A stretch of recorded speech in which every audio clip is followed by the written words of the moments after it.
Shalom saudara yang terkasih di dalam Yesus Kristus. Sebelum memulai membaca firman Tuhan pada hari ini, marilah kita berdoa. Allah Bapa kami di dalam kerajaan surga, terima kasih buat hari baru yang Tuhan berikan kepada kami pada hari ini. Ya Bapa, sekarang kami akan membaca sebagian kecil daripada firman-Mu. Tuhan, mari Engkau membimbing dan menyertai kami selama kami membaca firman-Mu. Inilah doa kami di dalam nama anak-Mu Tuhan Yesus Kristus, kami sudah berdoa. Amin. Keluaran pasalnya yang ke-33, Musa meminta penyertaan Tuhan di gurun. Berfirmanlah Tuhan kepada Musa, "Pergilah, berjalanlah dari sini, engkau dan bangsa itu yang telah kau pimpin keluar dari tanah Mesir, ke negeri yang telah kujanjikan dengan sumpah kepada Abraham, Ishak dan Yakub. Demikian, kepada keturunanmu lah akan kuberikan negeri itu. Aku akan mengutus seorang malaikat berjalan di depanmu dan akan menghalau orang Kanaan, orang Amori, orang Het, orang Feris, orang Hewi, dan orang Yebus, yakni ke suatu negeri yang berlimpah-limpah susu dan madu. Sebab aku tidak akan berjalan di tengah-tengahmu, karena engkau ini bangsa yang tegar tengkuk, supaya aku jangan membinasakan engkau di jalan." Ketika bangsa itu mendengar ancaman yang mengerikan ini, berkabunglah mereka dan seorang pun tidak ada yang memakai perhiasannya. Berfirmanlah Tuhan kepada Musa, "Katakanlah kepada orang Israel, kamu ini bangsa yang tegar tengkuk. Jika aku berjalan di tengah-tengahmu sesaat pun, tentulah aku akan membinasakan kamu. Oleh sebab itu, tanggalkanlah perhiasanmu, maka aku akan melihat apa yang akan kulakukan kepadamu." Demikianlah orang Israel tidak memakai perhiasan-perhiasan lagi sejak dari Gunung Horeb. Sesudah itu Musa mengambil kemah dan membentangkannya di luar perkemahan, jauh dari perkemahan, dan menamainya kemah pertemuan. Setiap orang yang mencari Tuhan, keluarlah ia pergi ke kemah pertemuan yang di luar perkemahan. Apabila Musa keluar pergi ke kemah itu, bangunlah seluruh bangsa itu dan berdirilah mereka, masing-masing di pintu kemahnya, dan mereka mengikuti Musa dengan matanya, sampai ia masuk ke dalam kemah. Apabila Musa masuk ke dalam kemah itu, turunlah tiang awan dan berhenti di pintu kemah, dan berbicaralah Tuhan dengan Musa di sana. Setelah seluruh bangsa itu melihat bahwa tiang awan berhenti di pintu kemah, maka mereka bangun dan sujud menyembah, masing-masing di pintu kemahnya. Dan Tuhan berbicara kepada Musa dengan berhadapan muka seperti seorang berbicara kepada temannya. Kemudian kembalilah ia ke perkemahan, tetapi abdinya, Yosua bin Nun, seorang yang masih muda, tidaklah meninggalkan kemah itu. Lalu berkatalah Musa kepada Tuhan, "Memang engkau berfirman kepadaku, suruhlah bangsa ini berangkat, tetapi engkau tidak memberitahukan kepadaku siapa yang akan kau utus bersama-sama dengan aku. Namun demikian engkau berfirman, aku mengenal namamu dan juga engkau mendapat kasih karunia di hadapanku. Maka sekarang jika aku kiranya mendapat kasih karunia di hadapanmu, beritahukanlah kiranya jalanmu kepadaku, sehingga aku mengenal engkau, supaya aku tetap mendapat kasih karunia di hadapanmu.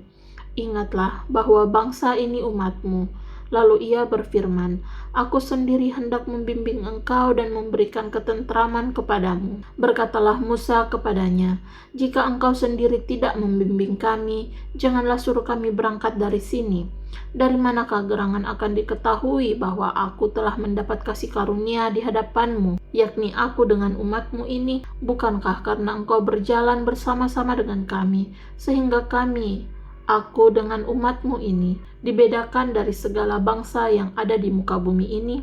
Berfirmanlah Tuhan kepada Musa, "Juga hal yang telah kau katakan ini akan kulakukan, karena engkau telah mendapat kasih karunia di hadapanku dan aku mengenal engkau." Tetapi jawabnya, "Perlihatkanlah kiranya kemuliaanmu kepadaku." Tetapi firman-Nya, "Aku akan melewatkan segenap kegemilanganku dari depanmu dan menyerukan nama Tuhan di depanmu. Aku akan memberi kasih karunia kepada siapa yang kuberi kasih karunia dan mengasihani siapa yang kukasihani." Lagi firman-Nya, "Engkau tidak tahan memandang wajahku, sebab tidak ada orang yang memandang aku dapat hidup." Berfirmanlah Tuhan, ada suatu tempat dekatku di mana engkau dapat berdiri di atas gunung batu. Apabila kemuliaanku lewat, maka aku akan menempatkan engkau dalam lekuk gunung itu, dan aku akan menundungi engkau dengan tanganku sampai aku berjalan lewat. Kemudian aku akan menarik tanganku dan engkau akan melihat belakangku, tetapi wajahku tidak akan kelihatan. Pasal yang ke-34, dua loh batu yang baru. Berfirmanlah Tuhan kepada Musa, pahatlah dua loh batu sama dengan yang mula-mula. Maka aku akan menulis pada loh itu segala firman yang ada pada loh yang mula-mula, yang telah kau pecahkan. Bersiaplah menjelang pagi dan naiklah pada waktu pagi ke atas gunung Sinai. Berdirilah di sana menghadap aku di puncak gunung itu. Tetapi janganlah ada seorang pun yang naik bersama-sama dengan engkau, dan juga seorang pun tidak boleh kelihatan di seluruh gunung itu. Bahkan kambing domba dan lembu sapi pun tidak boleh makan rumput di sekitar gunung itu. Lalu Musa memahat dua loh batu sama dengan yang mula-mula. Bangunlah ia pagi-pagi dan naiklah ia ke atas gunung Sinai, seperti yang diperintahkan Tuhan kepadanya, dan membawa kedua loh batu itu di tangannya. Turunlah Tuhan dalam awan, lalu berdiri di sana dekat Musa serta menyerukan nama Tuhan. Berjalanlah Tuhan lewat dari depannya dan berseru, Tuhan, Tuhan, Allah penyayang dan pengasih, panjang sabar, berlimpah kasih-Nya dan setia-Nya, yang meneguhkan kasih setia-Nya kepada beribu-ribu orang, yang mengampuni kesalahan, pelanggaran dan dosa, tetapi tidaklah sekali-kali membebaskan orang yang bersalah dari hukuman, yang membalaskan kesalahan bapa kepada anak-anaknya dan cucunya, kepada keturunan yang ketiga dan keempat. Segeralah Musa berlutut ke tanah lalu sujud menyembah serta berkata, jika aku telah mendapat kasih karunia di hadapan-Mu, ya Tuhan, berjalanlah kiranya Tuhan di tengah-tengah kami, sekalipun bangsa ini suatu bangsa yang tegar tengkuk, tetapi ampunilah kesalahan dan dosa kami, ambillah kami menjadi milik-Mu. Firman-Nya, sungguh aku mengadakan suatu perjanjian di depan seluruh bangsa-Mu ini, akan kulakukan perbuatan-perbuatan yang ajaib, seperti yang belum pernah dijadikan di seluruh bumi di antara segala bangsa. Seluruh bangsa yang di tengah-tengahnya engkau diam akan melihat perbuatan Tuhan, sebab apa yang akan kulakukan dengan engkau sungguh-sungguh dahsyat. Tetapi engkau berpeganglah pada yang kuperintahkan kepadamu pada hari ini. Lihat, aku akan menghalau dari depanmu orang Amori, orang Kanaan, orang Het, orang Feris, orang Hewi, dan orang Yebus. Berawas-awaslah, janganlah kau adakan perjanjian dengan penduduk negeri yang kau datangi itu, supaya jangan mereka menjadi jerat bagimu di tengah-tengahmu. Sebaliknya, mesbah-mesbah mereka haruslah kamu rubuhkan, tugu-tugu berhala mereka kamu remukkan, dan tiang-tiang berhala mereka kamu tebang. Sebab janganlah engkau sujud menyembah kepada Allah lain, karena Tuhan yang namanya cemburuan adalah Allah yang cemburu. Janganlah engkau sampai mengadakan perjanjian dengan penduduk negeri itu, apabila mereka bersinah dengan mengikuti Allah mereka dan mempersembahkan korban kepada Allah mereka, maka mereka akan mengundang engkau dan engkau akan ikut makan korban sembelihan mereka.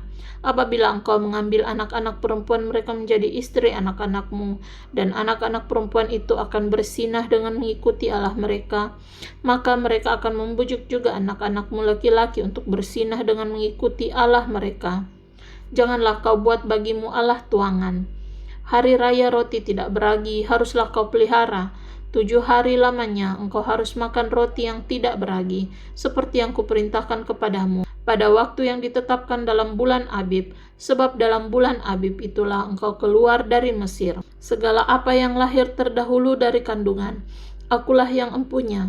Juga segala ternakmu yang jantan, anak yang lahir terdahulu dari lembu atau domba, tetapi anak yang lahir terdahulu dari keledai haruslah kau tebus dengan seekor domba. Jika tidak kau tebus, haruslah kau patahkan batang lehernya. Setiap yang sulung dari antara anak-anakmu haruslah kau tebus, dan janganlah orang menghadap ke hadiratku dengan tangan hampa. 6 harilah lamanya engkau bekerja, tetapi pada hari yang ke-7 haruslah engkau berhenti, dan dalam musim membajak dan musim menuai haruslah engkau memelihara hari perhentian juga. Hari raya 7 minggu, yakni hari raya buah bungaran dari penuaian gandum, haruslah kau rayakan. Juga hari raya pengumpulan hasil pada pergantian tahun. 3 kali setahun segala orangmu yang laki-laki harus menghadap ke hadirat Tuhanmu, Tuhan Allah Israel. Sebab aku akan menghalau bangsa-bangsa dari depanmu dan meluaskan daerahmu, dan tiada seorang pun yang akan mengingini negerimu. Apabila engkau pergi untuk menghadap ke hadirat Tuhan Allahmu 3 kali setahun, janganlah darah korban sembelihan yang kepadaku kau persembahkan beserta sesuatu yang beragi. Dan janganlah ada dari korban sembelihan pada hari raya Paskah bermalam sampai pagi. Yang terbaik dari buah bungaran hasil tanahmu haruslah kau bawa ke dalam rumah Tuhan Allahmu. Janganlah engkau masak anak kambing dalam susu induknya. Berfirmanlah Tuhan kepada Musa, tuliskanlah segala firman ini, sebab berdasarkan firman ini telah kuadakan perjanjian dengan engkau dan dengan Israel. Dan Musa ada di sana bersama-sama dengan Tuhan 40 hari 40 malam lamanya, tidak makan roti dan tidak minum air. Dan ia menuliskan pada loh itu segala perkataan perjanjian, yakni ke-10 firman. Ketika Musa turun dari gunung Sinai, kedua loh hukum Allah ada di tangan Musa. Ketika ia turun dari gunung itu, tidaklah ia tahu bahwa kulit mukanya bercahaya oleh karena ia telah berbicara dengan Tuhan. Ketika Harun dan segala orang Israel melihat Musa, tampak kulit mukanya bercahaya, maka takutlah mereka mendekati dia. Tetapi Musa memanggil mereka, maka Harun dan segala pemimpin jemaah itu berbalik kepadanya dan Musa berbicara kepada mereka. Sesudah itu mendekatlah segala orang Israel, lalu disampaikannyalah kepada mereka segala perintah yang diucapkan Tuhan kepadanya di atas gunung Sinai. Setelah Musa selesai berbicara dengan mereka, diselubunginyalah mukanya. Tetapi apabila Musa masuk menghadap Tuhan untuk berbicara dengan dia, ditanggalkannyalah selubung itu sampai ia keluar. Dan apabila ia keluar, dikatakannyalah kepada orang Israel apa yang diperintahkan kepadanya. Apabila orang Israel melihat muka Musa, bahwa kulit muka Musa bercahaya, maka Musa menyelubungi mukanya kembali sampai ia masuk menghadap untuk berbicara dengan Tuhan. Amin untuk firman Tuhan. Marilah kita berdoa. Tuhan Allah Bapa kami di dalam kerajaan surga, terima kasih karena Engkau telah memberikan kami kesempatan serta membimbing dan menyertai kami selama kami membaca firman pada hari ini. Berkatilah kami di sisa hari kami selanjutnya ya Bapa. Inilah doa kami di dalam nama anak-Mu Tuhan Yesus Kristus kami sudah berdoa. Amin.